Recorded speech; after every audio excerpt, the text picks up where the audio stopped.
আমরা এর আগে বলেছিলাম আপনারা ফোকাস হয়ে নেবেন যে কোনো প্রেজেন্টেশন দেওয়ার আগে। এখন আমরা বলবো এই প্রেজেন্টেশনটাকে গ্রহণযোগ্য এবং সাকসেসফুল করতে হলে আর কি করতে হয়? গল্প বলতে হয়।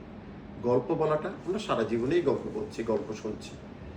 আপনার বাসায় কেউ একজন আসলো, তার গল্প শুনি। আপনার পাশে একটা বিল্ডিং উঠছে, মাটি ছিল, এখানে ছেলেপিলে খেলাধুলা করতো, তারপরে জমিটা কেউ কিনে নিল, সেখানে 1 তলা 2 তলা 3 তলা 8 তলা হলো।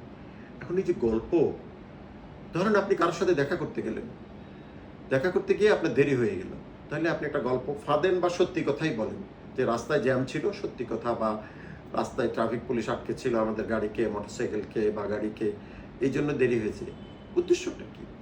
উদ্দেশ্যটা হলো গল্পটা বলে আপনার গ্রহণযোগ্যতা বাড়ানো, যে হ্যাঁ এটা সত্যি ছিল।